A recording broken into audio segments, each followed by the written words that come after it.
Hi everyone, Stephen Lee here. In this video, I'm going to be covering the child tax credit and answering these three questions. How much is the credit worth? Number two is who is eligible to claim the credit? And number three is how do you claim the credit?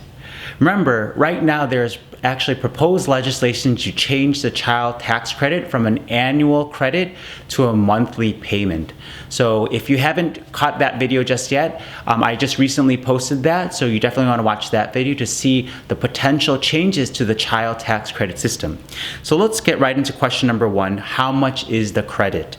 If eligible, it's a $2,000 credit, can be claimed for each qualified child. Okay, so it can be up to $2,000 per qualified child, of which $1,400 of it is a potentially refundable credit. Okay, so it's up to $2,000 per qualified child.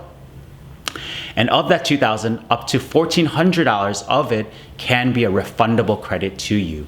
Okay, so what that means is basically if you have more credits than you have taxes due, okay, then a portion of those credits can be refunded to you. Not all of it, but a portion. All right, let's answer question number two. Who is eligible for this credit? There are 5 main qualifiers here.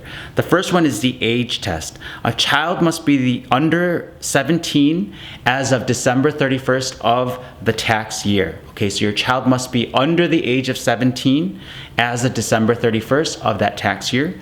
Number 2 is the relationship test.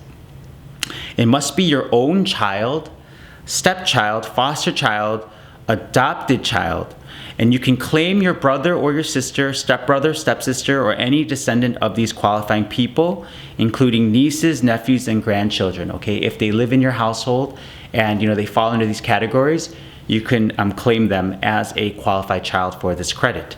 Number 3 is the support test. The child must not provide more than half of his or her financial support during the year and lived with you for more than half the year. Okay, so they cannot have supported themselves more than half financially, and they must have lived with you for more than half the year. Number 4 is a citizenship test. They must be a U.S. citizen, U.S. national, or U.S. resident alien. Okay.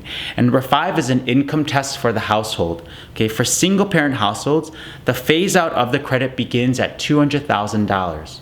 Okay.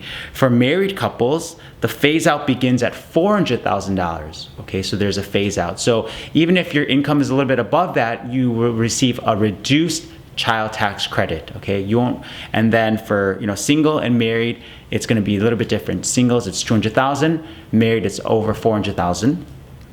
There's also a great IRS tool. I'll leave it in the link in the information section below to see if you can claim someone for the child tax credit, okay, or for credit for other dependents. All right, question number 3. How do you claim the credit? Okay, by filing your 2020 income tax return, you have to include a valid social security number for each dependent you're claiming the credit for. Okay, so you claim this credit when you file your annual tax return. And remember, there's actually proposed legislation to change this from an annual credit to a monthly benefit or monthly payment. So you don't want to forget to subscribe to this channel and turn on your notifications. Until next time, I wish you a wonderful day. Bye.